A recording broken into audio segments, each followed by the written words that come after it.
Hola, ¿qué tal? Muy buenos días, buenas tardes, buenas noches, depende de cuándo estén revisando este material en la plataforma de YouTube o Educatic. Esta es la novena sesión del curso de Teorías de la Significación 2021-1 para el Sistema Escolarizado de Comunicación de la Facultad de Ciencias Políticas y Sociales. Tenemos un aforo de 37 participantes, Marisol, mi mano derecha, y un servidor, Jonathan Domínguez, 38. Entonces, pues bueno, vamos a dar de lleno un poco la continuación del tema de la sesión pasada, que sería lo que son los temas de lógica para entender a Peirce. En esta parte yo me voy a ir unos pasos más atrás para que de alguna manera vean algunos elementos generales sobre la lógica. Y entonces, pues de alguna manera, pues bueno, van ustedes a darle un poco más de entendimiento cuál es la propuesta persiana. Como es de conocerse en todas las sesiones, esta sesión está siendo videograbada, entonces si alguno tiene algún problema de ceder su imagen, simplemente puede apagar su cámara, pero esto no resta la obligación de participar como siempre lo hacemos, ¿no? Entonces vamos a dar de lleno a lo que sería compartir la pantalla. Vamos a ver esta presentación y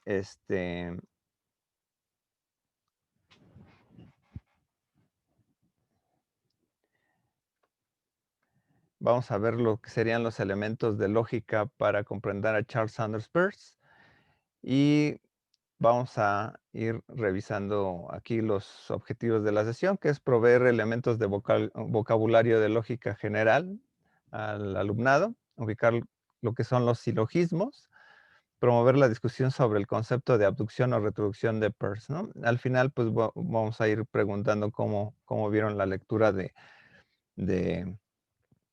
Thomas Ebeok respecto de la abducción de Peirce, ¿no? Entonces, en la introducción, pues bueno, hay tres conceptos que yo quisiera clarificar primero, que es pensamiento, conocimiento y razonamiento, que a veces se toman como sinónimos. El primero, bueno, el pensamiento en el ser humano se mezcla con la noción de idea o representación. De hecho, viene de esto desde el cratilo de Platón, ¿no? Pero se vuelve complejo cuando reflexionamos la conexión palabra e idea y por ende pensamiento-lenguaje. Esto ya lo vieron a lo mejor en el lenguaje, cultura y poder, ¿no? En la parte de la introducción, donde el pensamiento y el lenguaje están vinculados, ¿no? El tema, pues obviamente se origina desde el crátilo de Platón con el origen de la expresión, ¿no? Sobre la naturaleza del lenguaje, pero hasta días actuales, ¿no? Se fija un gran debate entre Chomsky, Skinner, ¿no? ¿Qué es primero, el lenguaje o el pensamiento, ¿no? Vygotsky, Kopkin, Piaget, ¿no? Piaget es la teoría más fundamentada en términos de la intercalación del conocimiento. Y bueno, hay que comentar, ¿no? Que cuando hablamos de representaciones no son las cosas reales, pero sí permiten dimensionar la plasticidad de ideas frente a algo que se llama conocimiento. Entonces, ahora, ¿qué diablo sería el conocimiento? El conocimiento es un fenómeno un tanto más complejo. Dice el filósofo Raúl Gutiérrez Sáenz que el conocimiento depende de cuatro factores, que serían el sujeto, el objeto que estamos tratando de conocer, la representación, que sería la relación entre sujeto y objeto, y la operación, ¿no? De alguna manera lo que es el sujeto es un ente cognoscente, el objeto es una dimensión que tendría que ver con todo aquello que se quiere conocer. La representación, de alguna manera, es el vínculo con lo cual a veces hacemos con palabras, o de manera simbólica, la relación que tenemos con los objetos a los cuales nos referimos. Y las operaciones son procesos por los cuales más o menos durante la vida fuimos acotando la relación de elementos a nuestro alrededor para que se fijaran como representaciones. Aquí de alguna manera el razonamiento simplemente va a ser que nuestras ideas o representaciones tengan coherencia entre unas y otras.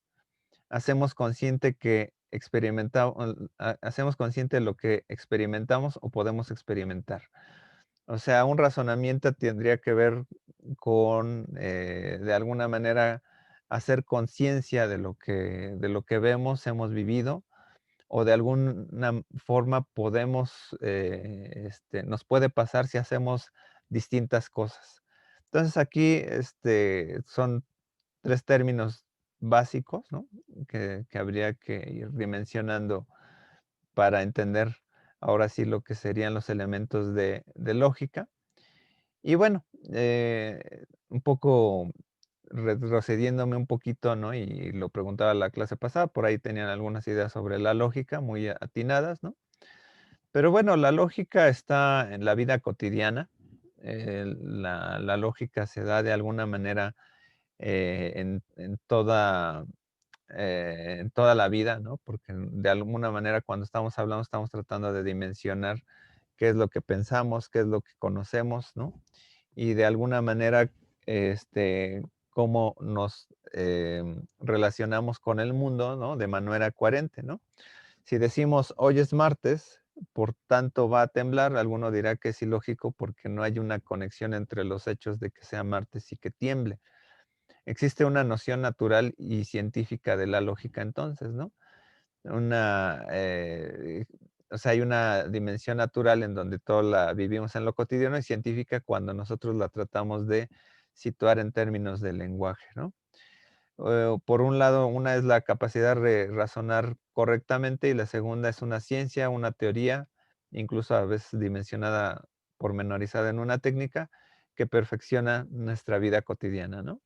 Por ahí había un libro, de Oliver Sacks que hablaba de el hombre que confundía a su esposa con un sombrero, porque más allá de las personas que tienen problemas mentales, no se trata de que no razonen a veces simplemente ilógicamente, ¿no? Sino que, su dimensión de elementos biológicos a lo mejor impiden que esta coherencia se dé desde una perspectiva amplia, ¿no? O sea, si uno tiene un problema en donde los elementos con los cuales categorizamos el mundo viene de facto con una falla, ¿no? O sea, dimensiones otras cosas que no deberías ver, pues entonces ya hay un problema cognitivo. Cuando hay un problema de lógica es cuando finalmente no has ajustado más bien la coherencia de los términos, o sea, en términos de un lenguaje determinado. Eh, La lógica está conectada con la palabra logos, ¿no? Que es una palabra muy, muy, muy, bonita que, a veces la pormenorizamos, pero está en todas las disciplinas, ¿no? Cuando es, biología, psicología, que es como tratado de el tema que vamos a ubicar, pero también, logos, puede indicar lo que es el pensamiento, la idea, el espíritu, la razón. De una manera simple, algunos la llaman ciencia por ser formal sobre el pensamiento y de la razón. Ahorita vamos a ver por qué tanto es esta idea de lo formal. Em, Se puede decir que el objeto formal de la lógica trata de representar la coherencia de las formas mentales. De hecho, el objeto ideal, ¿no? De estudio de la lógica es la representación. Mientras que a veces la operación a veces tiene que ver más con modelos psicológicos, por ejemplo, ¿no? Entonces, la manera de representar la coherencia de las formas mentales o el modo del orden como están los pensamientos en la mente es el objeto formal de la lógica, ¿no? Entonces, en la mente nosotros podemos tener 3 posibilidades: ideas, sentencias, o sea, juicios, o raciocinios, o sea, o argumentos, ¿no? Se parece mucho a la tríada del interpretante de Peirce, que sería el rema, ¿no? El disente y el argumento, ¿no? O sea, una idea tal cual, ¿no? O sea, que es actual, ¿no? Un juicio que es basándome en los hechos que acontecen y el raciocinio que es más o menos postular algo que podría suceder en el futuro. De este último se subraya el interés por facilitar el raciocinio correcto y verdadero. Entonces, aquí hay 4 términos básicos en la lógica que se dimensionan, que es 4 tipos de pensamientos, ¿no? El pensamiento verdadero, el pensamiento falso, el pensamiento correcto y el pensamiento incorrecto. Los 2 primeros tienen que ver con la realidad. O sea, si yo en la realidad soy un profesor y me digo, yo soy un profesor, mi pensamiento es verdadero, o sea, hay una coherencia con la realidad de alguna manera. Si yo, por ejemplo, digo, eh, este, soy un caballero Jedi, ¿no? Pues, por ejemplo, pues no hay manera de que puedan determinar, ¿no? Esta determinación, ¿no? Digo, aquí no quiero entrar luego en las polémicas de la autoidentificación frente a la heteroidentificación, ¿no? Entre lo que las personas luego dimensionan, ¿no? Frente a lo que la constitución de lo verdadero, lo real, pues bueno, a lo mejor tú en tu realidad, a lo mejor yo puedo sentir que en mi sistema neurológico, pues a lo mejor sí veo a los caballeros Jedi o como aquella película de Toms and Maces, donde salía este, este actor de Castaway, eh, ay, se me fue el actor, bueno, pero era una película donde era un chico que jugaba Calabozos y Dragones, o un juego muy similar, entonces veía en la realidad, en vez de personas, veía orcos, veía trolls, ¿no? Etcétera, ¿no? Entonces, pues bueno, ahí el pensamiento verdadero, a lo mejor sería posible, ¿no? Pero no a los ojos de los demás, ¿no? ¿No? Y los segundos, ¿no? El pensamiento correcto e incorrecto tendrían que ver con la razón, o sea, a lo mejor pueden ser no verdaderos, pero pueden ser correctos a veces los pensamientos, ¿no? Por ejemplo, un ejemplo de pensamiento verdadero, ¿no? Es que si es jueves, ¿no? Y digo que es jueves, es verdadero. Si digo que es otro día, es falso, ¿no? O sea, si digo que hoy es viernes, ¿no? Sería un pensamiento falso, ¿no? Esto es a la manera de identificarlo uno mismo, ¿no? Entonces, y luego tendríamos un pensamiento correcto, ¿no? Como por ejemplo, todos los hombres son mortales, Juan es hombre y Juan es mortal. Lo anterior es un pensamiento correcto porque nos referimos a una regla de razonamiento, o sea, hay una coherencia. En cambio, si determinamos, ¿no? Todos los hombres son mortales, Juan es hombre, y yo digo de repente como conclusión, Juan es payaso, se determina que es un pensamiento incorrecto porque no hay coherencia entre los elementos que yo estoy determinando anteriormente. Entonces, de aquí como lo que comentaban por ahí, ¿no? Lo que falacias significa un razonamiento incorrecto. Una falacia ad hominem recae en la que, por ejemplo, recae en la persona, ¿no? Entonces, por ejemplo, tengo esta falacia ad hominem, ¿no? Por así decirlo. Todos los testimonios son aceptables. El testimonio es de Juan, el testimonio de Juan es de un hombre, ¿no? El testimonio de Juan es un testimonio agresivo y patriarcal, ¿no? Por así decirlo, ¿no? Pero entonces no hay una coherencia en la forma de determinar cómo es una falacia ad hominem, por así decirlo, ¿no? También hay falacias ad populum o falacia al pueblo, ¿no? En donde esto, por ejemplo, recae en la supuesta autoridad de la masa como si fuera verdadera, ¿no? Por ejemplo, la mayoría de los hombres creen que la Tierra es redonda, la Tierra tiene una forma, por lo tanto es redonda, pero no tengo los términos correctos, ¿no? O sea, independientemente de que las personas crean o no que la Tierra es redonda, la Tierra se puede demostrar que es redonda por algunas otras inferencias, ¿no? No por la opinión de la gente, ¿no? O sea, si Donald Trump dice que no hay coronavirus o Bolsonaro dicen que no hay coronavirus, ¿no? No significa que eso determine la realidad, ¿no? Entonces, eso no nos da certeza sobre lo que estamos determinando, ¿no? Y de ahí, pues bueno, viene también otra parentela, ¿no? Que son los sofistas y los sofismas, ¿no? Y una clave recurrente es ver la diferencia entre falacia y sofisma, ¿no? De la antigüedad, pues por lo regular los sofistas eran personas que argumentaban cosas con sus demostraciones, eran poco sustentables en el pensamiento correcto, usaban falacias. Muchas de esas personas pues eran como argumentadores profesionales a los cuales les pagabas y daban un argumento, ¿no? Por lo cual tenían una mala fama. En el sofisma, a pesar de tener argumentos inválidos, el argumento trataba de convencer, como en la falacia ad populum, si todas las personas creen en Dios, Dios existe, ¿no? O sea, ahí hay, no hay una determinación, ¿no? O sea, pero, ¿cuál es la diferencia, no? Que el sofisma es un acto retórico que ignora la dialéctica. La dialéctica es el diálogo, ¿no? Recordar que la retórica se opone a la dialéctica. Aquí recordemos un poco que Sócrates nos decía que hay dos tipos de retórica, una buena y una mala, ¿no? La mala era que de alguna manera la dialéctica entras a dialogar con personas que más o menos tienen el mismo código. Y entonces, de alguna manera, estás esperando que sean argumentos con los cuales tú vas construyendo una idea. Entonces, una idea dialéctica, ¿no? Una opuesta. De hecho, la idea de Hegel, ¿no? De la tesis, la antítesis y la síntesis es una especie de sinergia dialéctica, ¿no? Por así decirlo. Eh, la visión arquetípica de dialéctica hay que pensarlo como diálogo, cuando dos personas llegan a una conclusión o dos posturas se están confrontando y dan resultado a una homogeneidad, que más o menos incluso ahí lo plantea muchas veces Sócrates, por ejemplo, en el diálogo del Crátilo, aunque a veces parece que se apoya más al Crátilo que a Hermógenes, ¿no?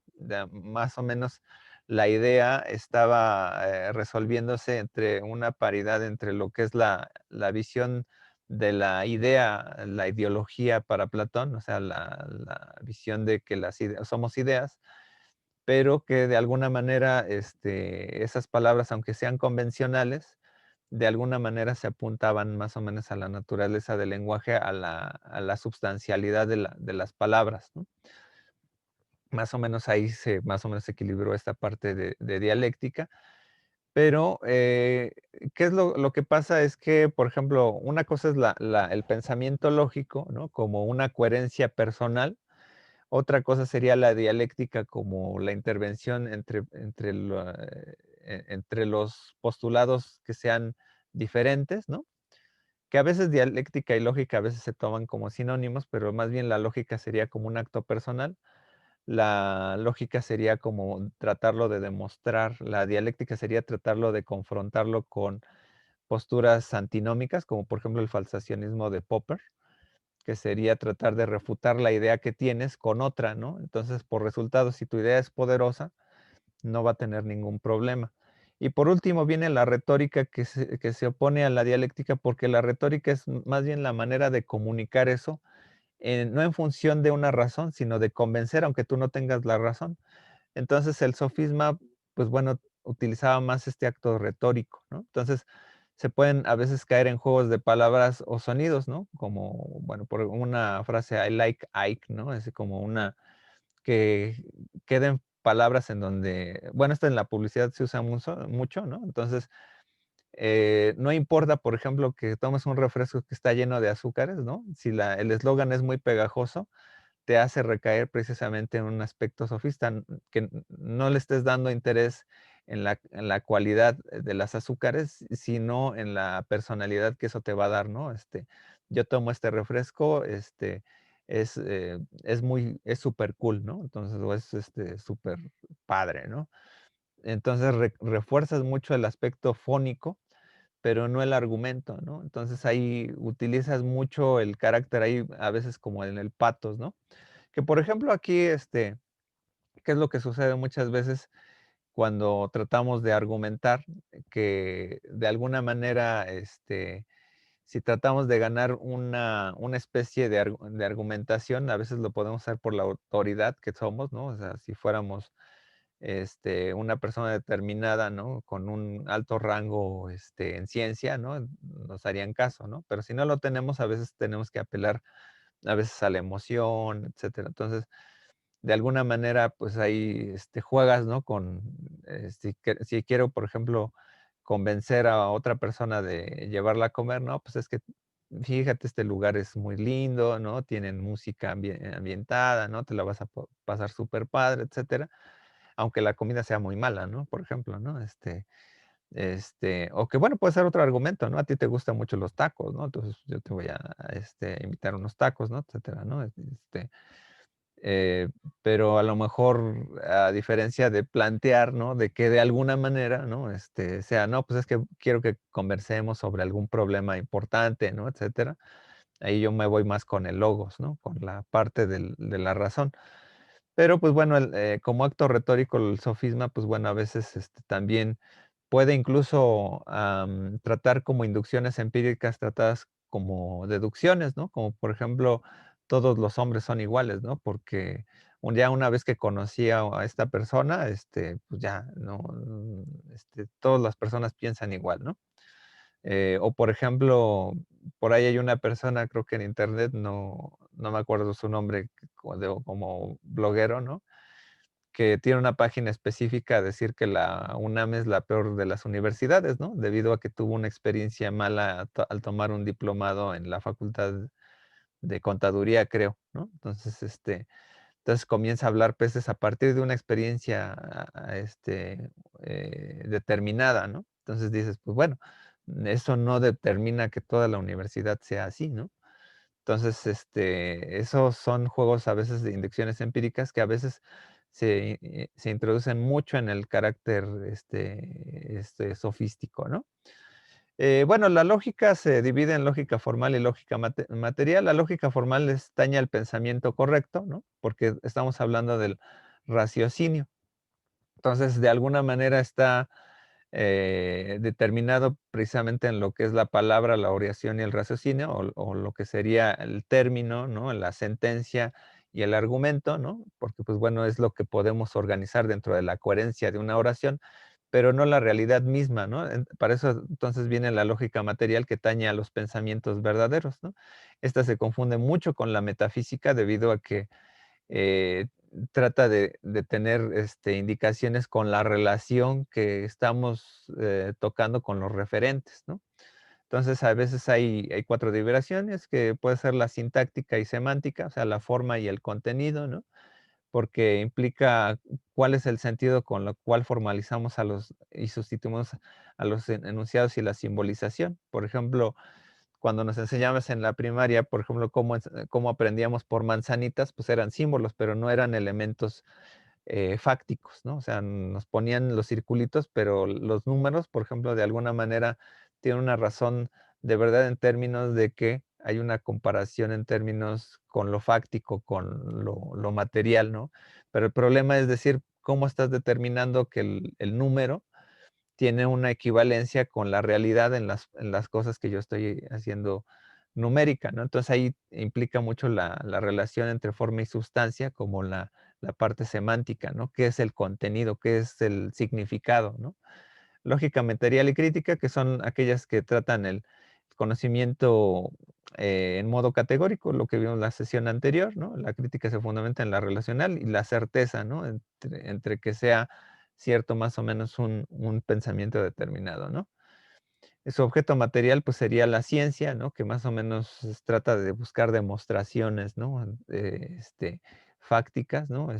Por lo regular, o construye elementos abstractos, ¿no? Que más o menos pueden aterrizarse en categorías más o menos complejas o simples. O que se dedica a hacer material en el sentido de buscar métodos, ¿no? Eso es método científico, método experimental, ¿no? Y que de alguna manera, pues, estos pueden ser refutados de acuerdo a las experiencias propias, de acuerdo a los procedimientos. El pensamiento se da como una representación dada a partir de la operación entre el sujeto y el objeto. Entonces, aquí operan mucho los elementos empíricos, lo que llamamos representaciones sensibles e intelectuales. Una representación sensible es, por ejemplo, un reloj de mano, ¿no? Que yo lo puedo ver como tal aquí en la inmediatez, ¿no? Pero en término abstracto o intelectual, yo puedo hacer la generalidad de que pueden haber muchos tipos de reloj, un reloj de pared, un reloj de pulsera, un reloj electrónico, digital, etcétera. Y a lo mejor la esencialidad de todo eso yo en el abstracto, ¿no? En mi representación, hago una representación intelectual, pero eso depende, ¿no? Es que no has mirado el reloj para entrar a la plataforma, por ejemplo, ¿no? O no te has dado cuenta que has llegado tarde porque no has checado el reloj, ¿no? Eso es una operación intelectual, ¿no? Pero si no dices, ah, mira, te estoy presumiendo mi reloj de mano que me acabo de comprar y combina mucho con mi saco nuevo, ¿no? Esa es una condición muy sensible, empírica, ¿no? Entonces, eh, aquí son aspectos de vocabulario, ¿no? Y entonces aquí es donde, por ejemplo, formalizamos, ¿no? De alguna manera entre lo que sería la operación, ¿no? Como por ejemplo, son 3 niveles, ¿no? En términos psicológicos, ¿no? Por ejemplo, lo que es la prevención y la abstracción de las cosas, ¿no? Hacer un juicio psicológico sobre lo que entendemos a través de la totalidad de una realidad, de una existencia, y el raciocinio psicológico al buscar esa coherencia, pero van concatenados a su vez con la cuestión del pensamiento, ¿no? Cuando yo lo aterrizo con palabras, ¿no? Que esa aprehensión, abstracción, yo la determino en una idea o en un concepto como, yo la fijo como en el significado, ¿no? La imagen conceptual. El juicio psicológico sería dar una especie de relación lineal con el lenguaje, ¿no? Una palabra tras otra, ¿no? Y la tercera, un raciocinio lógico, cuando yo busco el sentido, por ejemplo, de la totalidad de lo que estoy viendo, ¿no? Esto es como muy fenomenológico en el pensamiento, pero no se entiende si no está dimensionado en una expresión. O sea, que al final lo que vemos en la punta del iceberg son estos tres últimos elementos, ¿no? Que es la abstracción y abstracción, o como idea o concepto, termina siendo una palabra, un juicio psicológico y un juicio lógico, como en términos de coherencia de un sentido de una oración, se da como en una proposición, y el raciocinio psicológico y lógico se vislumbran a través de lo que entendemos como una argumentación. Entonces, una categoría, pues ya la vimos la sesión pasada, ¿no? Los términos son como las palabras, los signos, ¿no? Los signos lingüísticos. Estos se determinan en tres tipos, los que son unívocos, equívocos y análogos. Los unívocos son aquellos que solamente significan algo y solamente algo. Los equívocos son aquellos que a lo largo de la historia pues tienen dos o tres significados, más bien, sí, dos o tres significados, por ejemplo, con una palabra. Por ejemplo, la palabra gato es un término equívoco. Y el término análogo que obedece más bien a la cuestión inductiva, ¿no? A la existencia, a los hechos, cómo se dio ese enunciado, ¿no? Por ejemplo, eh, eh, por ejemplo, en la verbalidad, por ejemplo, de la poesía, por ejemplo, puedo decir el agua canta, la ensalada y el hombre tienen vitaminas. O sea, eh, en lo poético puedo decir el agua canta, pero estoy aluciendo a no una condición de un pensamiento verdadero, sino una condición de una alusión correcta metafórica, ¿no? En cuál es el sentido, ¿no? Metafórico del agua, ¿no? Entonces, depende cuál sea la construcción del enunciado, va a tener un significado determinado los términos, ¿no? Este, si son, por ejemplo, equívocos, por ejemplo, pues simplemente agarro el término y si veo que hay polisemia, pues va a implicar cosas, ¿no? O sea, y en los términos unívocos, pues lo que se simplifica simplemente en un concepto único nada más que nos quiera decir alguna palabra, ¿no? Por eso lo unívoco, pues tiende más como a lo deductivo, lo equívoco a lo posible, o sea, el término abductivo, ¿no? Y lo análogo a la inducción. Entonces, por eso existe luego la hermenéutica analógica que se da de acuerdo a cómo se dan los términos de inducción. Los juicios, por lo regular, son cuestiones que afirman algo, ¿no? El juicio psicológico acto de juzgar es la operación por la cual afirmamos una idea respecto de otra. Por ejemplo, el auto es verde y difiere del auto que es azul, ¿no? O sea, separamos la realidad con las cosas, ¿no? Y el juicio psicológico es la afirmación. El auto es verde, simplemente es una afirmación, una asistencia, ¿no? Tiene sujeto, verbo y predicado. Aquí esto también hay otro tipo de términos que luego nos serviría como vocabulario que a veces se usa mucho en la semiótica, ¿no? Lo que son juicios sintéticos y analíticos. Lo vamos a ver con Morris, ¿no? Eso va a ser importante, ¿no? Pero, por ejemplo, hay un texto de Humberto Eco que se llama Kant y el ornitorrinco. Cuando dices, pues, ¿qué referencia tiene Kant y un ornitorrinco? Ninguna, ¿no? Es que es un juicio sintético, o sea, no tiene ninguna relación la palabra. Pero si yo, por ejemplo, digo la casa es de 2 pisos, pues bueno, hay casas que tienen 2 pisos o un piso, o puede ser de 3 pisos, ¿no? Eso es un juicio analítico. Más o menos estoy determinando con especificidad una característica, pero no puedo decir la casa vuela, ¿no? La casa está volando, ¿no? Si a lo mejor es la de Up, pues bueno, a lo mejor, obviamente eso rompe con la realidad, pero no es por la casa, es por los globos que tiene colgados, ¿no? Porque la función de la casa no es que vuele, ¿no? Es un lugar estático, ¿no? Entonces, lo sintético, pues, se usa muchas veces, es posible, ¿no? Pero es precisamente a veces se utiliza en la poesía, en oraciones políticas retóricas, ¿no? Por ejemplo, los pueblos originarios es un término sintético. En la publicidad, por ejemplo, la publicidad social es un término que se usa, pero es un término que no es analítico, es un término sintético, porque la publicidad no tiene una función social, ¿no? O sea, sino simplemente la distribución de mercancías, o por ejemplo, el arte publicitario también es una oración sintética, porque el fundamento de la publicidad no es hacer arte, sino agilizar la venta de mercancías, ¿no?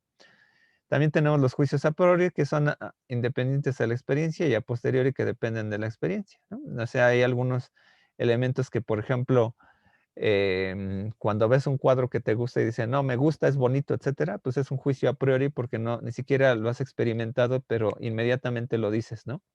O sea, es como que hay algo que no me late de esta persona, ¿no? Entonces, eso es como un juicio a priori, ¿no? Pero muchas veces nosotros vivimos con esa dimensión a priorística, ¿no? Como que hacemos hipótesis sobre algo que no hemos vivido. Por ejemplo, cuando yo me levanto de la cama y piso sobre el suelo, no, doy por hecho que hay suelo, pero pues eso es como un juicio a priori. Eso más bien sería un juicio psicológico a priori, ¿no? Donde yo piso los pies y entonces por experiencia, por operación, ¿no? Me deriva, entonces hay piso, entonces piso sobre tierra firme, ¿no? Entonces, cuando yo no tengo a lo mejor la demostración, ¿no? Entonces, cuando yo hago un juicio a posteriori, sí, estoy pisando sobre suelo firme porque tiene las condiciones de dureza y pues no me puedo entonces caer al vacío. Entonces, llegamos a la parte aquí final, que ya es finalmente como que vámonos acercando a los silogismos. El silogismo, pues bueno, llegamos a determinar que un silogismo, de acuerdo a Aristóteles, es la suma de dos premisas o prótesis o postulados y una conclusión. O también le dice entinemas, ¿no? También las premisas. Aristóteles lo estudian los primeros analíticos, ¿no? Aristóteles aplica lo que se llama la derivación a la apodeixis, ¿no? La derivación es precisamente de que a partir de términos yo voy a poder generar conclusiones determinadas, ¿no? Aristóteles va a privilegiar sobre todo, ¿no? La deducción sobre la inducción y la abducción. O sea, los términos de deducción, inducción y abducción son de Aristóteles, ¿no? La inducción tiende a ser estadística en términos de que de manera compleja no podríamos estar evidenciando toda la totalidad de los elementos que se encuentran en el campo que yo estoy estudiando. O sea, si yo, por ejemplo, digo Juan es mortal, Pedro es mortal, etcétera, no terminaría de acabar con la realidad, ¿no? Entonces, y la abducción simplemente es una posibilidad que no me llega a determinaciones posibles dentro de lo que sería el pensamiento de Aristóteles, ¿no? Concluir es derivar un juicio sobre otros dos. La conclusión afirma un concepto, o sea, un predicado sobre otro concepto que sería un sujeto, gracias a un tercero. Empalma uno sobre otro gracias a otro. La relación estrádica gracias al tercer concepto. Mesón o término medio sobre los dos extremos o extremi, ¿no? O sea, un término mayor, un término menor son los extremos, ¿no? Y el término medio es lo que va a conectar a esos extremos, ¿no? Tenemos, por ejemplo, este silogismo: todos los hombres son falibles, los sabios son hombres, los sabios son falibles, ¿no? El concepto hombre es el término medio y sabios y falibles son extremos, ¿no? Porque hombre es el que se va a repetir entre la oración primera y la segunda, ¿no? Y sabios, es como concepto de la primera, de la conclusión y final, ¿no? Son aquellos que uno es como sujeto y el otro es predicado. Entonces, en los segundos analíticos, Aristóteles desarrolla también lo que son los axiomas, ¿no? La definición y la hipótesis. Axioma en un principio es un principio sin el cual no es posible la demostración, como por ejemplo los términos de igualdad. Aquí es donde, por ejemplo, esto también de alguna manera a veces se puede determinar en cuál es el sustento, por ejemplo, inductivo, en donde de alguna manera hacemos la parte formal o la igualdad, por ejemplo, entre las manzanitas y los números, ¿no? O sea, simplemente hacemos la igualdad, ¿no? Definir es determinar para construir un concepto. Un triángulo es polígono que P, ¿no? Bueno, es un axioma, ¿no? O sea, simplemente hacemos definiciones exactas, ¿no? O más o menos, ¿no? La hipótesis es un supuesto de existencia de cosas o sucesos respecto de términos pensados. Por ejemplo, un comunicólogo supone la existencia de un mensaje, un medio, un receptor y un emisor para suponer un problema comunicativo, ¿no? Eso es más o menos como una hipótesis general donde más o menos un comunicólogo genera problemáticas, ¿no? Otro punto a desarrollar es la epagogea o la inducción, la cual permite generar casos, pero no necesariamente una relación apodíctica o derivativa. Ya no se puede descomponer el caso o derivar, lo cual solamente es una dialéctica. Esta dialéctica se basa en puntos de vista. Este X es Y, este Y es Z, todos los X son Z. Los puntos de vista o topos nos da predicables o categoremas o atribuciones dialécticas. Es lo que en algún momento mencionaba, de que, por ejemplo, en la área social, por ejemplo, lo que hacemos muchas veces es una inducción relativamente estadística. Hacemos un estudio empírico analítico determinando, por ejemplo, que las clases están ubicadas, por ejemplo, en todas, por ejemplo, los alcohólicos de la Facultad de Ciencias Políticas y Sociales, ¿no? Entonces, ya estoy cerrando el universo a nada más la facultad, pero yo puedo decir los alcohólicos del grupo 004, por ejemplo, ¿no? Y a lo mejor puedo decir que ese es mi universo, ¿no? Y no voy a determinar que gracias a ese universo todas las personas son alcohólicas, sino solamente las personas que están determinadas ahí o algunas personas que están determinadas ahí. Entonces, ahí impulsivamente, pues la inducción genera un campo más o menos predicable dentro del término determinado, ¿no? Entonces, consideramos el siguiente silogismo. Todos los hombres son mortales. Juan es hombre, Juan es mortal. Tenemos tres términos, ¿no? Término medio, hombre, el sujeto en la primera y predicado en la segunda. Término mayor sería el predicado en la primera, o sea, son mortales, y predicado en la conclusión, mortal. Término menor, sujeto en la segunda, ¿no? Y sujeto en la conclusión, Juan, ¿no? Ese es eh, aquí lo podemos tener ubicado en este esquemita, ¿no? La premisa mayor, ¿no? Sería todo el primer enunciado, ¿no? Premisa menor es el segundo, la conclusión. El término mayor, pues lo que estamos subrayando, ¿no? Mortal, mortal. Medio, hombres, hombre. Y menor es el sujeto, ¿no? Que es Juan, Juan, ¿no? Entonces, ¿cómo bueno, hay varios métodos, ¿no? Hay unos que se llama Dari, que es como teoría de conjuntos, hay otro que se llama Bárbara, tienen varios nombres, ¿no? No es importante que a lo mejor no los aprendamos para lo que es semiótica, pero sí a lo mejor para ver cómo es una demostración de lo que es el término de extensión. Si vemos, por ejemplo, mortales, es un conjunto totalitario, ¿no? Y los hombres están en un subconjunto adentro. Y dentro del conjunto de hombres, pues ahí está Juan, ¿no? Entonces, en esa manera lo podemos graficar. Entonces, tenemos ahí el término menor, Juan, ¿no? El término medio hombre, que es el que conecta ambas categorías, y mortal, que es el término mayor. Entonces, están el término mayor y menor, ¿no? Los extremos están relacionados con un tercero que se relacionan entre sí.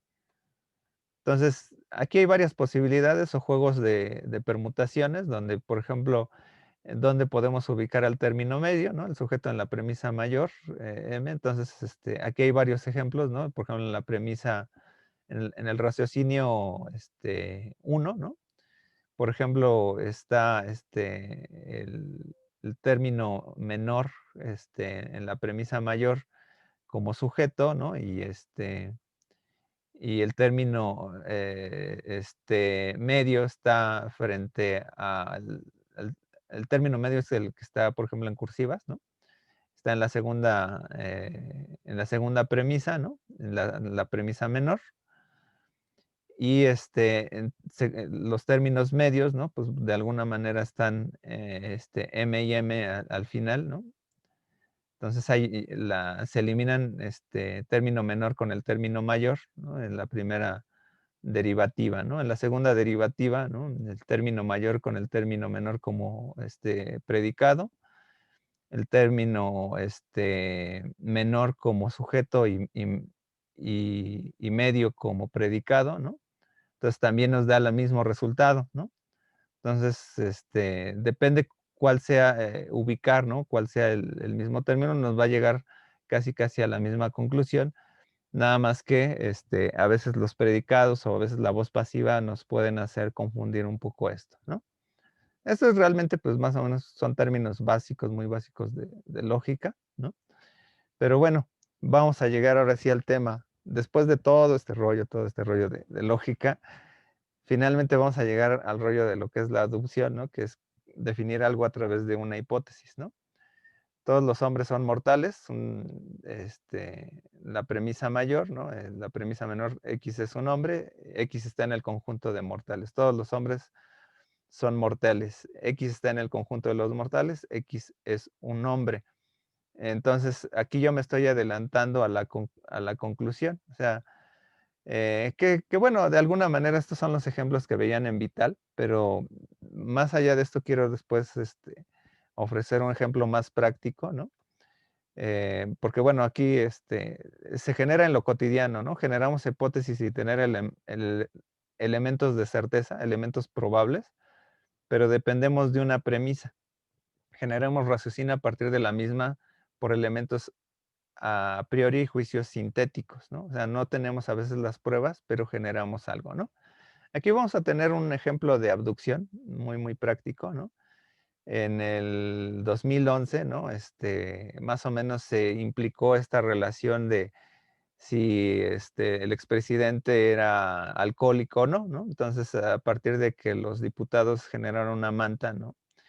En donde de alguna manera se planteaba, ¿no? Tú dejarías conducir a un borracho a tu, bueno, no sé, ya me acuerdo qué decía, a tu Tu país, ¿no? auto. A un auto, tú dejarías conducir a un borracho a tu auto. Dice, no, ¿verdad? ¿No? ¿Y por qué lo dejas conducir el país? ¿No? Entonces ahí se hacen preguntas, ¿no? De hecho, son como preguntas de investigación, ¿no? Entonces ahí Aristegui retoma eso, entonces aquí lo vamos a plantear en términos de la pregunta, ¿no? Esto es lo que dijo Aristegui, ¿no? ¿Tiene o no problemas de alcoholismo el presidente de la República, ¿no?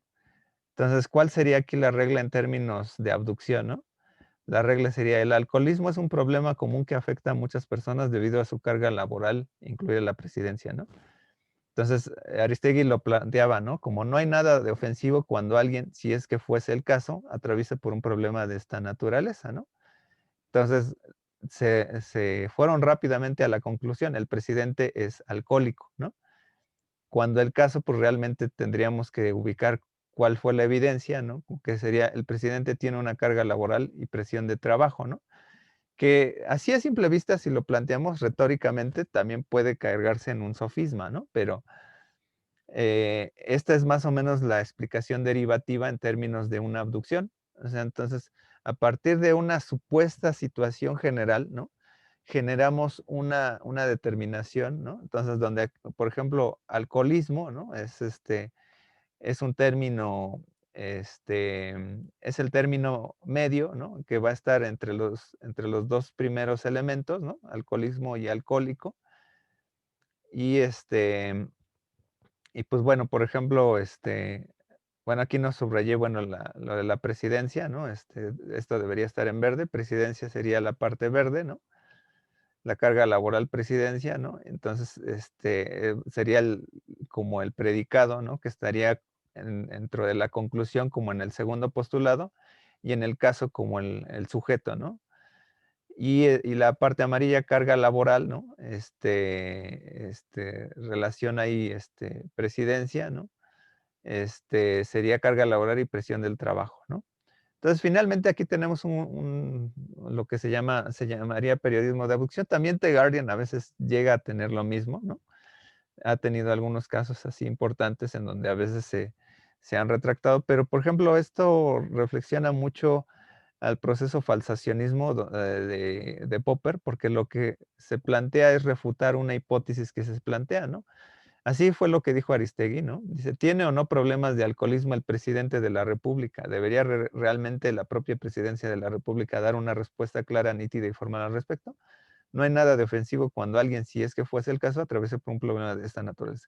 Aquí está verbalmente organizado de otra manera el silogismo, ¿no? O sea, ya como lo presenté anteriormente, pero es una especie de hipótesis, ¿no? Entonces, está esperando a que le refuten que Presidencia dice, no, no es alcohólico, se acaba de hacer un test de que el alcohólico todavía tiene en su sangre o tiene algunas señales, ¿no? Se hace un test de sangre, ¿no? Y pues nunca sucedió esta situación, ¿no? Entonces, pues bueno, retóricamente a lo mejor funcionó para dejar una duda, ¿no? Ahí, y que hasta la fecha se ha convertido en memes y en elementos, ¿no? Y que bueno, ya cuando hacen incluso relación, ¿no? Por ejemplo, de algunos videos, ¿no? Lo justifican así, ¿no? Entonces, este es un buen ejemplo de cómo finalmente generamos una hipótesis a partir de un silogismo, ¿no? O sea, de alguna manera estamos aquí vinculando estos dos elementos, ¿no?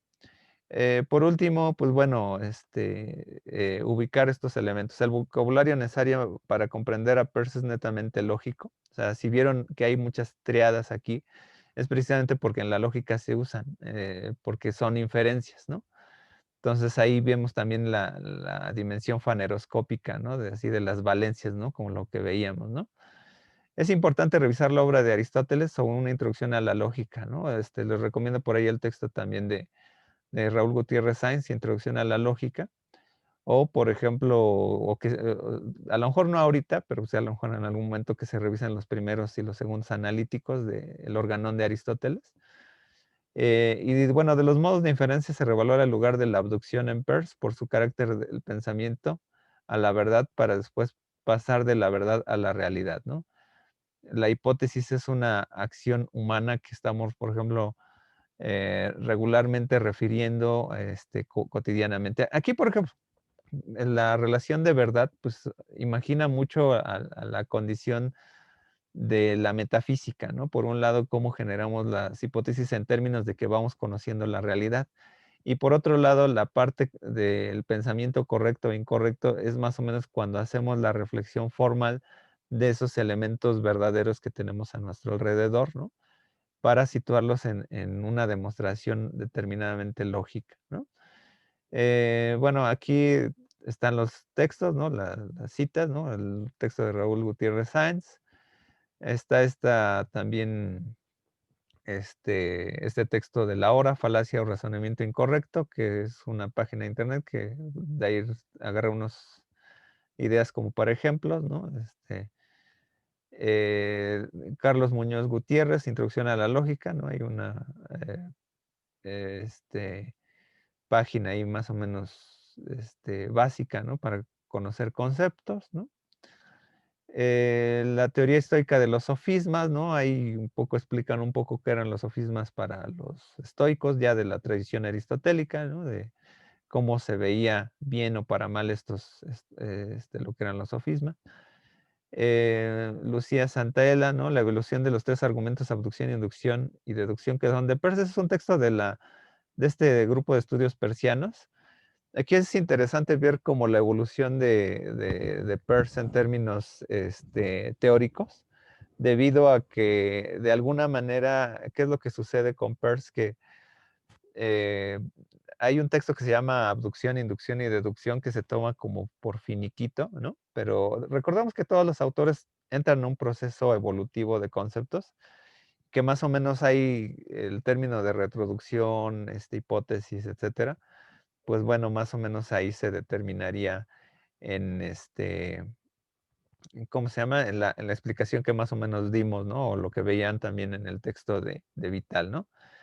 Y pues bueno, no sé si hay alguna otra, ¿no? Entonces, Bueno, entonces vamos ahorita entonces a pasar a lo que serían, las dudas, preguntas y sobre todo comentarios con lo que fue la lectura de, el texto de, el texto de Tomás Sebeok, ¿cómo les fue? Eso nos va a servir de mucho para ahorita plantear, cuál fue su experiencia, ¿no? Entonces, pues, ahorita están abiertos los micrófonos para ver, mientras cambio de cámara, ¿no? Tenemos a Angélica Reséndiz para participar. A ver, adelante. Sí, profe, yo tengo bueno, tenía 2 dudas, pero bueno, la primera es que, cuando mencionó lo del sofisma como acto retórico que ignora la dialéctica, usted mencionó un ejemplo del restaurante, ¿no? De cómo le decimos: "No, pues que va a haber música así y así, aunque esté feo", ¿no? La comida. Ajá. Entonces, ¿cómo sería? O sea, ¿se refiere a como engañar para convencer? O es que no entendí bien, Sí, porque con ese ejemplo eso fue lo que entendí. claro, claro. Mira, la retórica se opone a la dialéctica en términos de que la retórica impone, ¿no?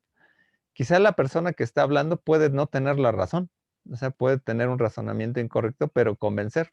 Acuérdense, por ejemplo, como en Los Simpson, cuando Homero gana un debate, gritando nada más, frente al jefe de la basura. Entonces no tiene ningún sentido, ¿no? Pero grita. Y hay veces que, este, por ejemplo, eso implica muchas otras cosas que, bueno, no, ya en la publicidad o en los términos políticos, no muchas veces, someten a que los pensamientos sean verdaderos o planteables dentro de la realidad, sino que a veces te puede convencer, por ejemplo, una persona, ¿no? Que, pues bueno, por eso daba el ejemplo también de Letos, ¿no? Por ejemplo, Bolsonaro que dice, pues no, no existe el coronavirus, ¿no? Es un simple catarro, ¿no? Entonces ahí la gente se va por una creencia, ¿no? Entonces la retórica siempre tiene el acto de convencer, o sea, esa es una máxima, ¿no? ¿Qué es lo que pasa? O sea, hay Gorgias, que era un célebre, eh, retórico, ¿no? Que inaugura el género epidíctico o de exhibición, ¿no? Por ejemplo, pues con el lenguaje puedes decir muchas cosas, ¿no? Puedes embellecer el lenguaje. Por ejemplo, yo puedo decir, qué hermosos sus perlas nacaradas, ¿no? En vez de decirle a esa persona, no, pues es que tiene sus dientes con sarro, ¿no? Entonces, estoy embelleciendo el lenguaje porque pues, las otras personas no entienden el código, ¿no? Aunque digo que pues, lo que estoy diciendo a lo mejor es algo claro, ¿no? Pero estoy usando juegos de lenguaje. O, por ejemplo, cuando Quevedo gana una apuesta, ¿no? De entre la rosa y el clavel, ¿no? A la reina, ¿no? Yo le puedo decir en su cara que escoja, ¿no? Entonces, entre la rosa y el clavel, usted escoja, ¿no? Entonces ahí, dice, gana el convencimiento, ¿no? No a la reina, sino a los otros que estaban confrontando eso. Pero dice, ahí sí dice, por ejemplo, más o menos una realidad, ¿no?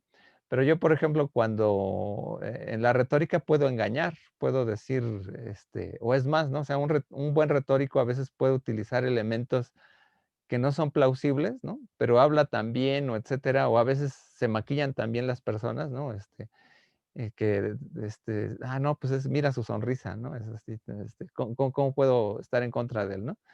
Entonces, y hay personas que tienen mucha, como dicen, mucha labia, hablan mucho y pueden convencer de cualquier cosa, ¿no? Por eso daba el ejemplo del restaurante, ¿no? De que, pues, por ejemplo, una persona a lo mejor utiliza mucho el discurso, bla, bla, bla, oye, pues hay buena música, etcétera, ¿no?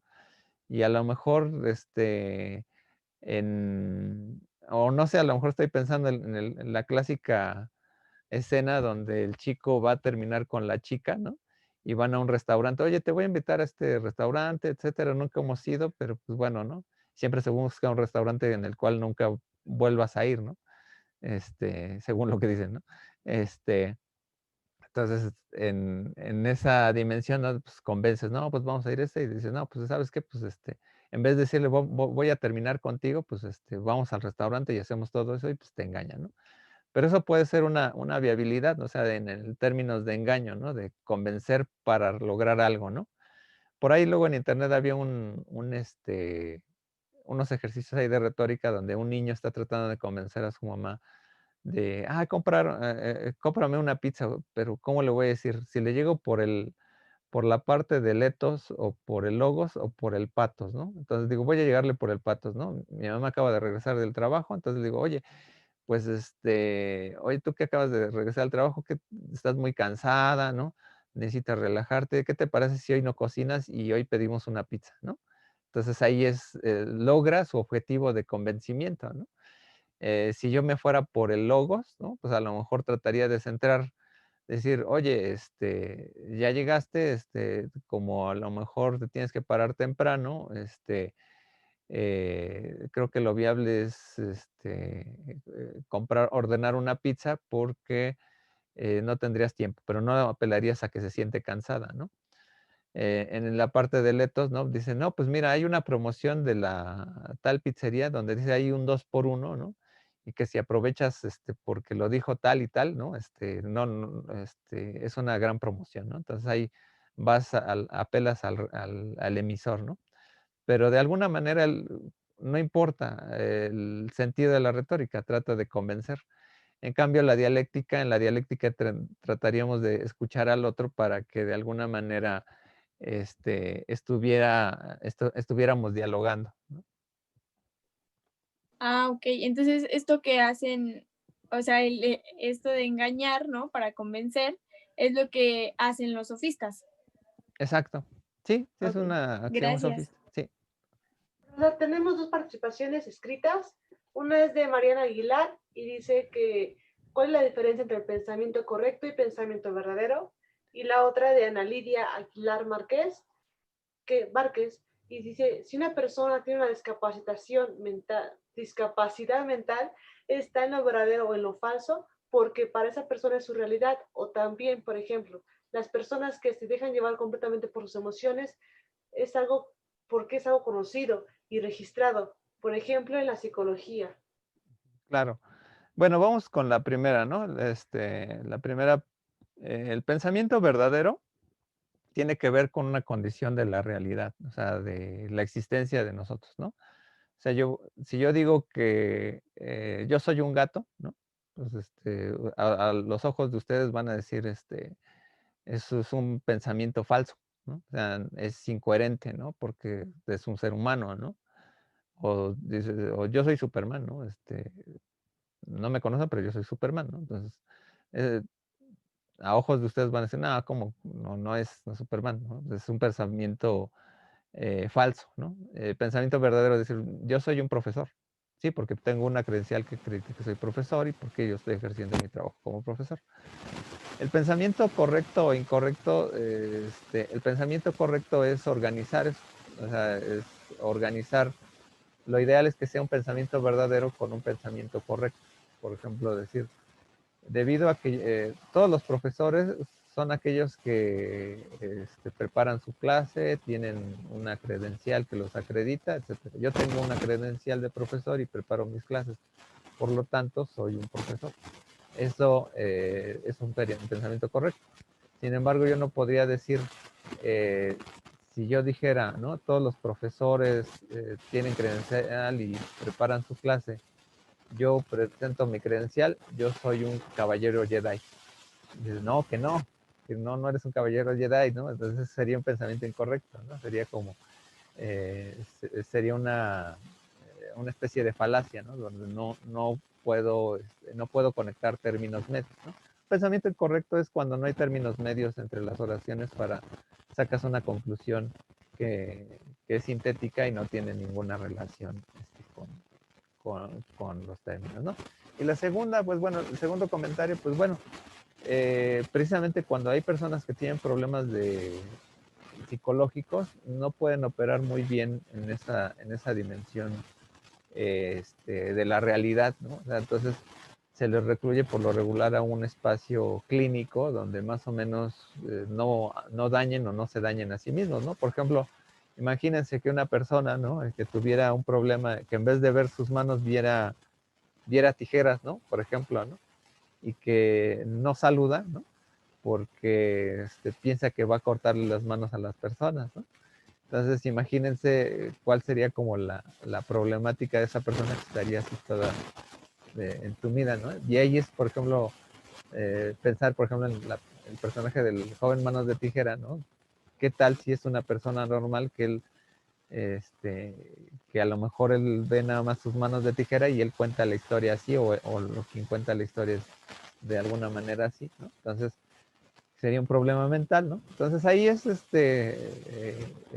que dicen de alguna manera las patologías más o menos encierran a veces vicios, ¿no? Pero cuando ya es un problema cognitivo de que una persona no puede operar o ve la realidad de la misma manera, ¿no? Entonces ahí ya hay un problema donde sí estaríamos implicando el caso, ¿no? De recluirlo o de alguna manera hasta que esos niveles se normalicen, ¿no?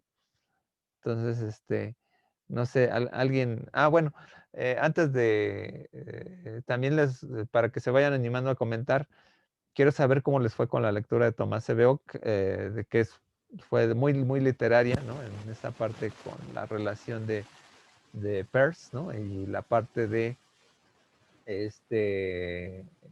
la dimensión práctica que tenía Peirce como si fuera un investigador. No sé, alguien no sé si también me quiera comentar al respecto, ¿no? Que es una lectura muy, muy afable.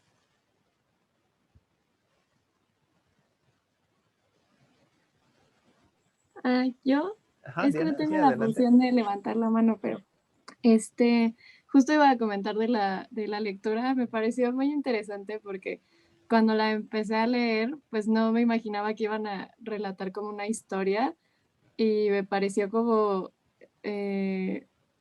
pues entendí más los conceptos con la historia del abrigo y del reloj y todo eso, y que justamente hace como estas inferencias, estas hipótesis, no sé si se podría llamar así, de que dice, no, pues yo siento que esta persona me robó. Y entonces, la parte que me pareció muy, muy interesante fue cuando ya llega al edificio de esta persona y dice, no, pues, o sea, yo voy a actuar y si es que sí lo tiene, pues va a reaccionar esta persona de esta manera.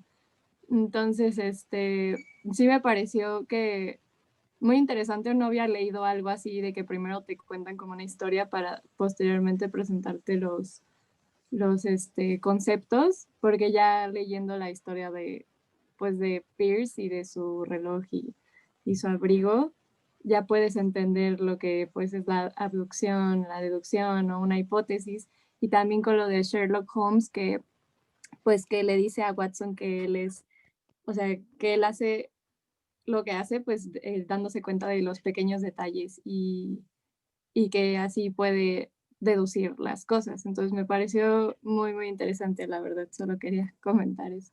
Muy bien, muy bien. De hecho, hay muchas cosas ahí dentro de la historia de Peirce, de el abrigo, etcétera, ¿no? Y cómo de alguna manera eh, ahí implica, ¿no? La dimensión este, de quién podría ser el culpable, ¿no? De quién es el culpable, ¿no? Que por ahí viene ahí también una idea interesante de los prejuicios, pero bueno, de hecho, como se llaman prejuicios, antes de ser juicios, pues se anteceden, ¿no? Como una hipótesis, ¿no? También, ¿no?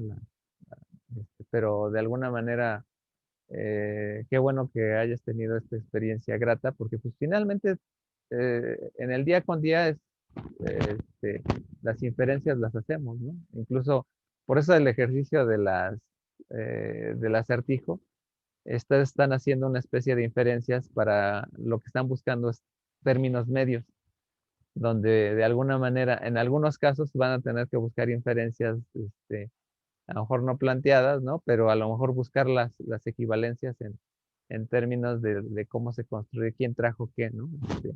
Los guisados, ¿no? Pero muy bien, muy bien. Y ahí por ahí, Tomás, se veo que hay, de hecho, sí nos pone el énfasis, ¿no? De la pronunciación, correcta también de Peirce, ¿no? Se pronuncia Peirce, ¿no? ¿No? Ok. Pero, digo, ahorita ustedes se están acostumbrando, ¿no? Digo, hay gente que luego pronuncia, Nietzsche, Nicht, ¿no? Lo importante es buscar sus conceptos, ¿no? Muy bien. Muy bien. ¿Alguien más? ¿Alguien más? Voy a elegir al azar. A ver, porque no veo. A ver, vamos a ver. A ver, Oscar Ruiz Camacho. ok.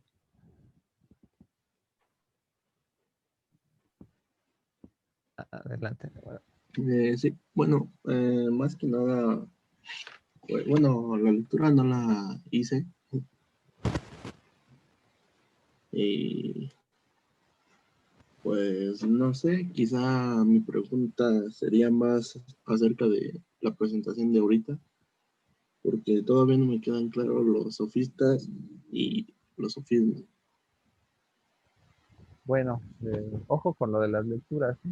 Digo, está bien que, Sí, tengas preguntas, pero bueno, ojo, esto va para todos, ¿no? O sea, este, digo, no le estoy poniendo aquí la llave, decir, bueno, si no haces la lectura no entras, ¿no? Pero sí es, porque el problema de esto es que te atrasas, ¿no? Entonces, pues bueno, al final toda esta discusión es precisamente para llegar a lo que era la abducción, ¿no? Pero bueno, te respondo, ¿no? Los sofistas, pues era un antiguo grupo, ¿no? De sabios, ¿no? De hecho, la palabra de sofistas viene de sabiduría, ¿no? Que más o menos, se encargaban más o menos de discutir problemas o tratar de convencer con argumentos, algunos temas, ¿no? Entonces, Borax, ¿no? O Gorgias, ¿no?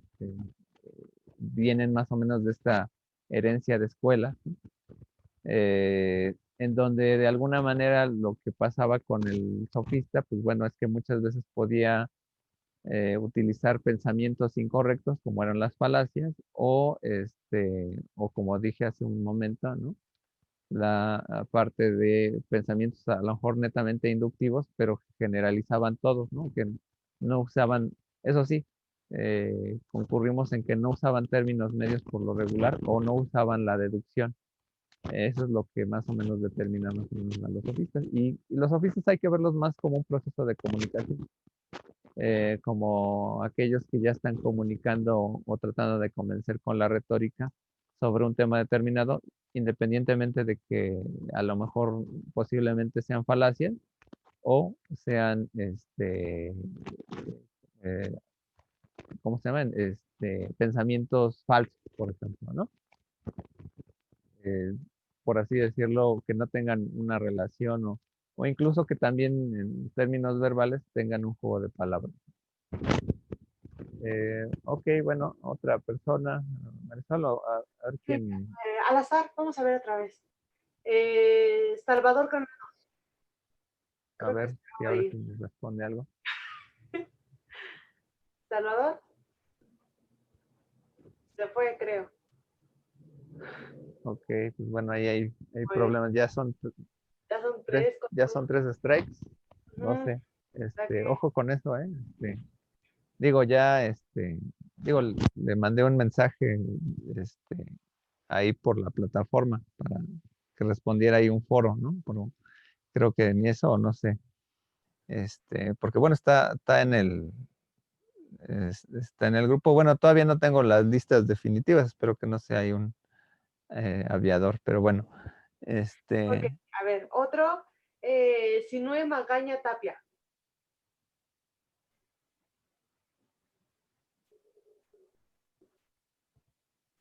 ¿Aló? Sinue. a ver, adelante, a ver, ¿cómo te fue con la lectura que te llamó la atención? Este, ¿Cómo te ha ido con el acertijo?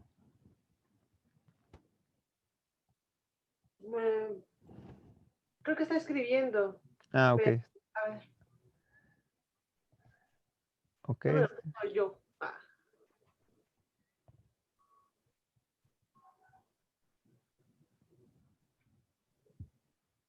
Ok, no hay problema que no funcione el micrófono, pero a ver, escribe. Sí, o sea, aquí digo, si no pueden, ¿cómo se llama? Si no funciona su micrófono, pues pueden escribir, ¿no? Aquí yo, como si se dan cuenta, yo no me pongo, yo no enloquezco si me apagan la cámara, etcétera, ¿no? Yo trato de buscar que participen de manera textual o manera verbal, ¿no?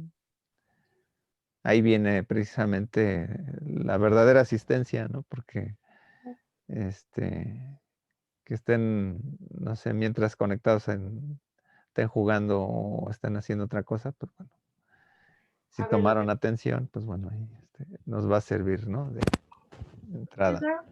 pues aún no me he escrito, perdón, permíteme. Aún no me he escrito Magaña, pero vamos a escoger otro al azar, ¿vale? Ajá, Permíteme. sí, mientras termine de escribir, ahorita Vamos a hacer a Paola Rodríguez.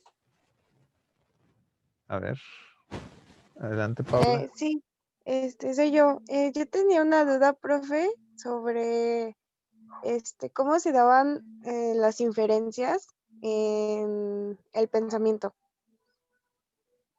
¿Cómo se da una inferencia en el pensamiento? Más bien, el pensamiento, genera inferencias, más bien, ¿no? O sea, en realidad. Las inferencias, pues, es un proceso de demostración del raciocinio, ¿no? O sea, puede ser pensamiento o raciocinio, ¿no? Entonces, el pensamiento tiene que ver con una actualidad o con una vocación a lo que tú estás dimensionando en el mundo, ¿no? Por ejemplo, el ejemplo, pues, o sea, yo soy un profesor, ¿no? Siendo que tengo las características de profesor, ¿no? Que tiene una clase, tiene más o menos la credencial, etcétera, que determinan más o menos las características de un profesor matriculado, bla, bla, bla, y que prepara su clase, ¿no? Entonces, eso es un pensamiento verdadero, pero transformándolo en inferencia es transformándolo precisamente en buscar un proceso deductivo, ¿no? Ahí revisar un poquito lo que son los términos de extensión, las conexiones entre el término mayor y menor y el término medio, ¿no? Que conectaría, pues, a ver las actividades que hacen todos los profesores con las actividades que yo hago. Si se conectan como término medio, entonces ahí viene el raciocinio correcto. ¿Sale? No olvides 2 premisas, una conclusión. A ver, ¿alguien más? ¿Alguien más? A ver, al azar. Otra. Vamos a poner a Aranda Diego.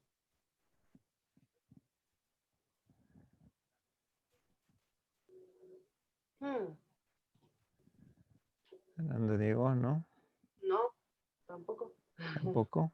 Esos, de todas formas, ve anotando todos esos nombres, Marisol, para que se les va a mandar un mensaje ahí en la plataforma para que tengan que, a fuerzas, contestar los foros que están ahí, ¿no? En la... Profe, creo que están escribiendo en el chat. Ah, ok. Está escrito la parte de Magaña Tapia, que dice Ah, que a ver. no le quedó claro lo de las representaciones sensibles. Y Max Cortés, que dice que no le quedó claro lo de los juicios de priori y posteriori. Ok, bueno, independientemente de las preguntas, ahorita necesito que me comenten de la lectura, ¿eh? Exacto. Sí, pues Porque igualmente. bueno, ahora sí me curo de mi responsabilidad de leer, pero nada más haciendo preguntas. Pero yo les contesto, no hay ningún problema, ¿no? La parte de, o ser sinceros, ¿no? Díganme quién no leyó, ¿no? O sea, si no leen, pues, entonces para que estén obligados a participar en el foro, ¿no? Entonces, Profesor, perdón, ¿le parece si mejor, chicos, a todos los que están participando ahorita por mensaje, yo los puedo apuntar? Pero ahorita queremos saber quiénes no leyeron específicamente la lectura o quiénes no participan. Los que están aquí participando, algunos ya los tengo anotados con participaciones. Quiero saber que están poniendo atención exactamente las personas que no levantan la mano. Entonces no es que los quiera así como que no ver, ¿no? O que estén invisibles, pero quiero averiguar quiénes son los que no están asistiendo o solamente dejaron su cámara prendida. Por eso no los tomo en cuenta, ¿de acuerdo? ¿Le parecería si mejor pasamos otra vez a al azar, a ver si encontramos, profesor. Sí, sí, sí. Sí, bueno, Ok. de todas formas, ahorita yo tengo apuntado estas dudas, pero bueno. Perfecto. Sí, sí, están aquí escritas. Ok, Sí, vamos a porque ver. también es para que ustedes hablen, no para que yo solamente dé mi verborrea, ¿no? A ver, Alan Romero. Hola, sí. ¿Sí me escucho bien? Sí, sí, sí, adelante. Ok. Es conforme a la lectura. Sí. Que venía lo de Sherlock Holmes. Se podría decir que, bueno, son dos dudas. Porque dice que de inducción, que permite generar cosas, pero no necesariamente una relación. Se podría decir que es como un pensamiento, lo estoy vinculando con Sherlock Holmes, Ujú, porque así como de un pensamiento de, digamos, de la pipa le pertenecía a tal. ujú. Pero se puede pasar de una inducción a una abducción. Por ejemplo, que dijera, como la pipa, o sea, con algo simplemente de la pipa, como la pipa le pertenecía a tal y ya con otra inducción pasar a una abducción, como de Sí, la sí pipa se le puede. pertenece. Sí, ¿Sí se claro, puede? claro, claro que sí se puede. Por ejemplo, lo hacen mucho los sociólogos y los de área social, precisamente porque lo que se hace es de una inducción es un campo, a lo mejor no de la pipa, pero sí a lo mejor sí de las muestras que, por ejemplo, dices, pues todas las personas que estuvieron en esta casa, este, no sé, alguna de ellas, ¿no? Fue la que robó la gema, ¿no? Y de las personas probables, ¿no? Son aquellas que, que por ejemplo, hayan tenido, por ejemplo, no sé, estamos pensando como si hay una joya ahí en la casa, ¿no? Y dejaron el rastro de un trozo ¿cómo se llama? De tela roja, ¿no? Entonces, todas las personas que en su ropa tengan rojo son posibles, son acusables de ese delito. Entonces yo podría plantear, ¿no? Pues a lo mejor yo inmediatamente, a lo mejor yo puedo determinar, ¿no? Fue fulanita, ¿no? Porque ella, utilizaba, porque a ella se le ve mejor el rojo que a cualquier persona, ¿no? Ahí es una condición totalmente al azar, ¿no? O sea, como prejuiciosa tal vez, ¿no? Pero puedo decir, no, es que a lo mejor los hombres, aunque tengan ropa roja, ¿no? Pues a lo mejor no, no es una ropa que se use comúnmente en la costumbre, ¿no? Entonces es más fácil que una mujer use una ropa roja, ¿no? Entonces yo ahí puedo generar a través de una inducción estadística como si fuera un campo analítico, ¿no? Entonces yo puedo juntar las pruebas y claro, o sea, pero tiene que ser una inducción con su apellido estadístico, ¿no? O a través de un sistema empírico analítico, ¿no? Donde yo cierro más o menos el campo. Y de ahí es donde, por ejemplo, viene una gran confusión en donde, em, así como dice mi colega, el doctor Julio Horta, de alguna manera, la deducción, como se plantea muchas veces de lo general a lo particular y la inducción de lo particular a lo general, en realidad pueden usar elementos de una y de otra. O sea, no es la característica definitiva de lo general a lo particular o de lo particular a lo general, porque de una inducción tú puedes armar un campo determinado, ¿no? Un conjunto como de las personas que estaban en la casa y de ahí a partir de ello, ¿no? Sacar los elementos, ¿no? Como si tuvieras tu diagrama de Venn y sacar los elementos plausibles. Entonces sí, sí es posible, ¿no? Bajo esta metodología o bajo este procedimiento. ¿Sale? Va, muchas gracias. Adelante. A ver, alguien más, por ahí ¿Que quiera participar? ajá. Aquí estaba la de, bueno, que vimos que era, Aranda ya contestó. Dice, profesor, sobre el pensamiento correcto me perdí un poco sobre ello y cuando explico las diferencias entre este y el verdadero no concreté bien, ya que el correcto no escuché porque tuve que ayudar algo en mi casa. Ah, Bueno, entonces, bueno, la grabación va a estar ahí, pueden revisar la grabación, ¿no? Pero, pues bueno, recuerden, pensamiento verdadero tiene que ver con la realidad o pensamiento correcto con el raciocinio, ¿no?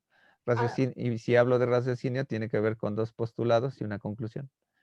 En el pensamiento verdadero simplemente es emocional, se dice, ¿no? Es casi como lo que uno está viendo y lo está describiendo, ¿no? Sí, sí, bueno, aquí participó Arturo Alvarado y dice, es necesario para completar el pensamiento logístico, ¿no? Con la aducción se puede saber, pero si añadimos otro método lógico, el resultado es más preciso.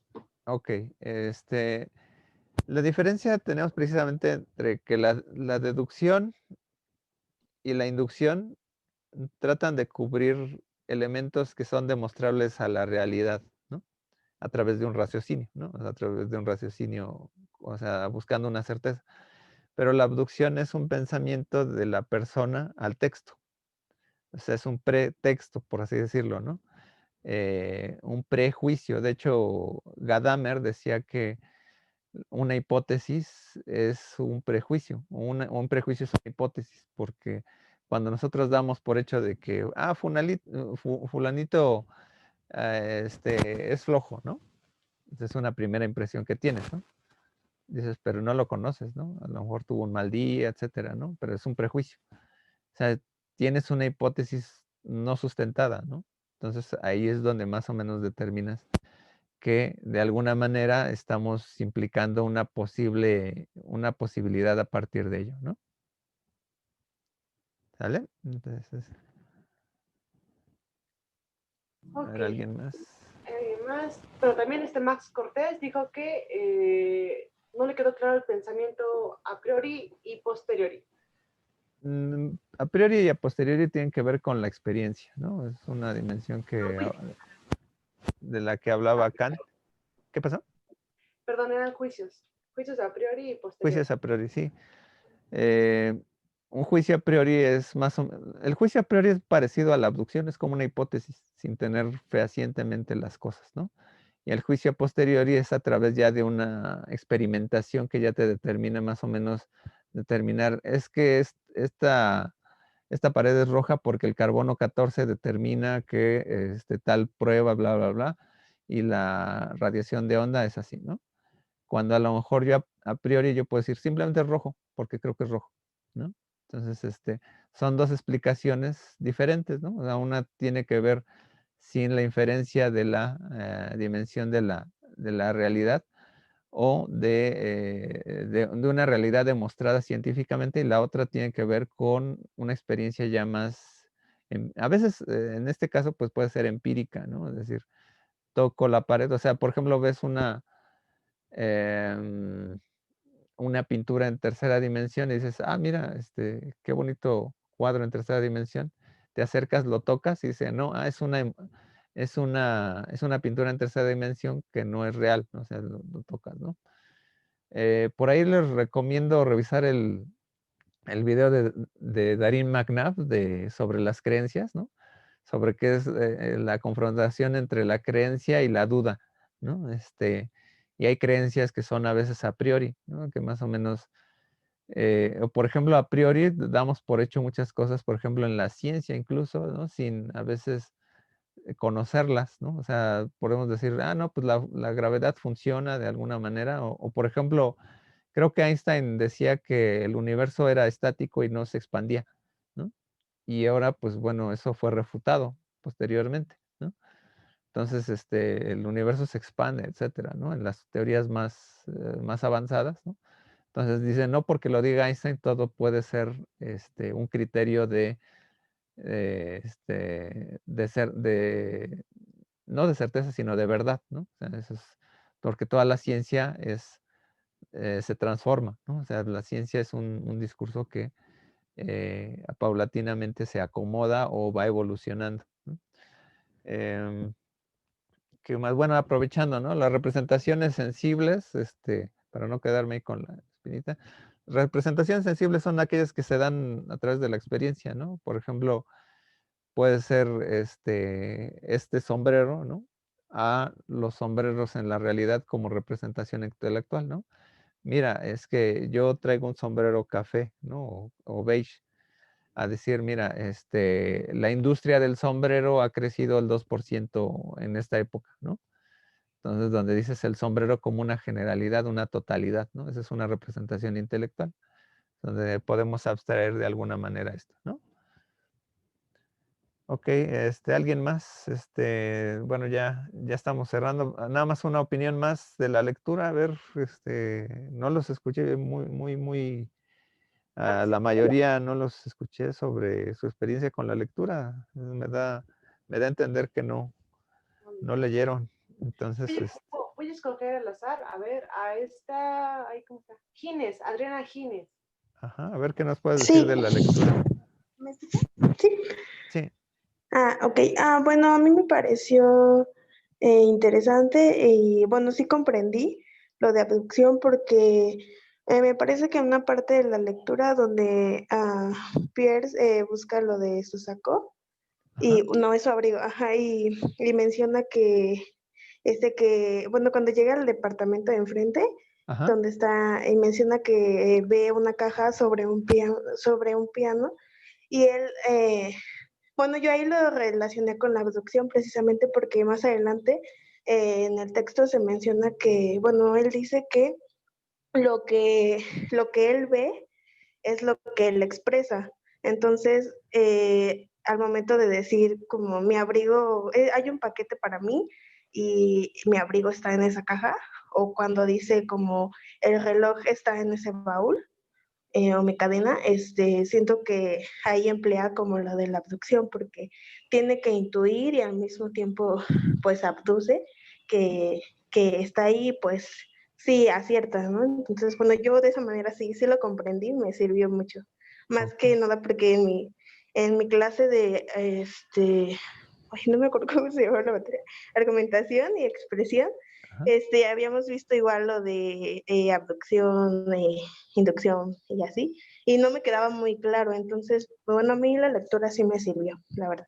Y me ok. gustó, me pareció interesante. Qué bueno. Bueno, muy bueno. Sí. Bien, Adriana.